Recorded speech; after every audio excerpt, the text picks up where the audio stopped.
मित्रों, आज हम चर्चा कर रहे हैं मीन राशि के मंथली राशिफल की। यानी मार्च में मीन राशि कैसी होगी, धन की, स्वास्थ्य की, उनके परिवार की, उनके दाम्पत्य जीवन की स्थिति, इसके बारे में चर्चा करेंगे। और अभी मार्च के महीने में 4-5 ग्रहों में बड़ा परिवर्तन आ रहा है। सूर्य का राशि परिवर्तन 14 मार्च को होगा, बुध और शुक्र का राशि परिवर्तन 7 मार्च को होगा, मंगल का राशि परिवर्तन 15 मार्च को है। इसी प्रकार से जो शनिदेव है वो अस्त चल रहे हैं, वो उदय होंगे 21 मार्च को। तो कुल मिला के देखा जाए तो मार्च का महीना बड़ा इंपॉर्टेंट महीना मीन राशि के लिए कैसा रहेगा, इसके बारे में चर्चा कर लेते हैं और पॉइंट टू पॉइंट मित्रों चर्चा करेंगे। ध्यान से देखिएगा।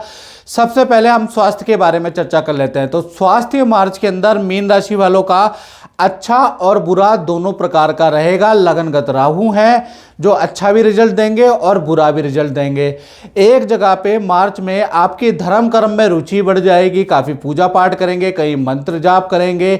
साथ ही साथ वहीं पर आपके पैरों में या तो चोट लगेगी या आप पैरों में दर्द की परेशानियां आपको मार्च भर रहेगी। तो कुल मिला के हेल्थ में पेन की, बॉडी पेन की, शरीर पेन की मार्च में मीन राशि को प्रॉब्लम रह सकती है। लेकिन धार्मिक कार्यों में राहु भी आपको नहीं रोक सकता।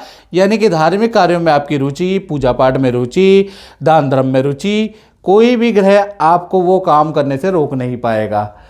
धन की स्थिति के बारे में बात करें तो धन की स्थिति में मंगल है आपके स्वामी, मंगल लाभ भाव में, शुक्र और मंगल एक साथ बैठे हैं जो कि मार्च में लक्ष्मी नारायण योग बना रहे हैं। और ये जो लक्ष्मी नारायण योग है वो 3 बड़े लाभ मीन राशि को दे सकते हैं। पहला बड़ा लाभ मार्च में मिलेगा, कोई ना कोई इन्वेस्टमेंट से आपको लाभ मिलेगा या कोई स्कीम में आपको कुछ फ़ायदा होगा, किसी लकी ड्रॉ में आपको मार्च में फ़ायदा होगा। अगर आपके शहर में कोई लकी ड्रॉ है तो उसमें आप सरकार द्वारा नियंत्रण संचालन लकी ड्रॉ में अगर आप ड्रॉ भरते हैं तो आपको लाभ होगा। दूसरे देखा जाए तो एक्स्ट्रा इनकम के आपके योग है, पार्ट टाइम इनकम के योग भी मार्च में अच्छे खासे बन रहे हैं। तीसरा, किसी वस्तु को बेचने से, खरीदने से आपको कोई ना कोई प्रॉफिट होगा। तो धन का फ्लो मार्च के अंदर मीन राशि का अच्छा है। अब बात कर लेते हैं परिवार भाव की। तो परिवार भाव में सूर्य, शनि और बुध की युति का प्रभाव है भाई। यानी कि मार्च का महीना परिवार के लिए, खासकर माता पिता के हेल्थ के लिए अच्छा नहीं है। हेल्थ के इशू रहेंगे, डॉक्टर के पास उनको ले जाना पड़ेगा, टेस्ट कराने पड़ेंगे। तो कुल मिला के वैसे परिवार भाव ठीक है लेकिन माता पिता की हेल्थ के इशू रह सकते हैं। इसी प्रकार से अब बात कर लेते हैं संतान के बारे में। यानी मीन राशि की जिनकी संतान है, चाहे आपकी छोटी संतान है चाहे आपकी बड़ी संतान है, तो मार्च का महीना संतान की विद्या के लिए, उनके करियर के लिए, उनकी एक्टिविटी के लिए नॉर्मल महीना जैसा चलता आ रहा है वैसा ही चलता रहेगा। लेकिन देखा जाए तो बड़ी संतान जो 18+ संतान है उनका मार्च के महीने में नदी, समुद्र, मित्रों के साथ में दूसरे शहर की यात्रा, हिल स्टेशन की यात्रा के योग बन रहे हैं। तो कुल मिला के बड़ी संतान पे इसका प्रभाव रहेगा। अब बात करते हैं विद्यार्थियों की जो मीन राशि के हैं। तो मार्च में 2 बड़े परिवर्तन आपके जीवन में आने वाले हैं। पहला, आपके लुक्स में बदलाव होगा। यानी विद्यार्थी, कुछ लोग रंग कराएंगे, कुछ बाल कटाएंगे, कुछ दाढ़ी बढ़ाएंगे। यानी कि आपके लुक्स में परिवर्तन आएगा। आप योगा, जिम, एरोबिक करने वाले हैं।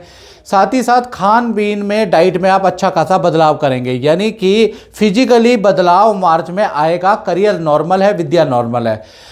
अब बात करते हैं मीन राशि के वाले, उनकी जो नौकरी करते हैं उनका ये महीना 2 भागों में बढ़ता है। जी हाँ, 2 भागों में।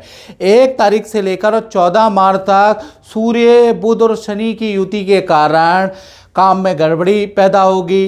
साथ ही साथ आपसे प्रोजेक्ट लिया जा सकता है, बॉस की डांट आपको मिल सकती है, काम में प्रेशर रहेगा। तो 14 मार्च तक काम में ज़्यादातर असफलता रहेगी। सेल्स करने की आप कोशिश करेंगे लेकिन कहीं ना कहीं असफल नजर आएंगे। 15 तारीख से और 31 मार्च के बीच में आपकी अच्छी सेल होगी। बॉस भी आपके काम की तारीफ करेंगे क्योंकि ये जो युति है ये खंडित हो जाएगी 14 तारीख के बाद। तब आपकी अच्छी सेल होगी, काम में भी परफॉर्मेंस अच्छा रहेगा। तो नौकरी में, करियर में 15 दिन अच्छे हैं, 15 दिन खराब है। अब बात कर लेते हैं मीन राशि वालों के दाम्पत्य जीवन की। तो दाम्पत्य जीवन में चाहे आप प्रेमी प्रेमिका यानी लव कपल हो या पति पत्नी, कहीं ना कहीं आपका मार्च का महीना 2 भागों में बटेगा। 1 तारीख से 14 मार्च तक देखा जाए तो सूर्य शनि और बुध की युति के कारण आप पार्टनर में और आप में आपस में वाद विवाद रहेगा। कुछ दिनों के लिए आप दोनों अलग भी रह सकते हैं, कुछ दिनों के लिए ऐसा नाराजगी रहेगी कि पार्टनर आपसे बात नहीं करेगा। यानी कि 15 मार्च तक चाहे पति पत्नी हो, प्रेमी प्रेमिका हो, भाई आप दोनों में वाद विवाद बढ़ सकता है। 15 मार्च से लेकर 31 मार्च में ये सूर्य शनि की युति टूट जाएगी। तो कहीं ना कहीं आपके पार्टनर में के नेचर में काफ़ी बदलाव आएगा। आपकी बात पहले जो सुन नहीं रहा था वो बैठ के सुनने लगेगा। साथ ही साथ बैठकर समस्या का समाधान भी निकालने की आप कोशिश करेंगे। तो कुल मिला के जो आपके दाम्पत्य जीवन में जो समस्या आएगी मार्च में, उसका समाधान 15 मार्च के बाद निकलेगा। अब बात करते हैं मीन राशि वाले उनकी जो अपना दुकान चलाते हैं, जो अपनी फैक्ट्री शोरूम चलाते हैं, यानी व्यापारियों के बारे में। तो कहीं ना कहीं मार्च के महीने में एक तो व्यापार कार्यस्थल में आपकी पूजा होगी, दूसरा आपके काम में टाइमिंग में परिवर्तन आएगा, यानी टाइमिंग में बड़ा बदलाव है। और ऑफिस में कोई सॉफ्टवेयर से संबंधित कोई निर्माण आप कराएंगे, कोई अपने लिए सॉफ्टवेयर बनाएंगे, ऐसा योग नज़र आ रहा है मार्च में। और काम में तेजी रहेगी। तो व्यापारियों के लिए मार्च का महीना काफ़ी इनोवेटिव है। सेल्स अप रहेगी, काम अप रहेगा। तो व्यापारियों के लिए मार्च का महीना अच्छा है। तो मित्रों, इस कार्यक्रम में बस इतना ही। मुझे दीजिए इजाज़त। जय माता दी।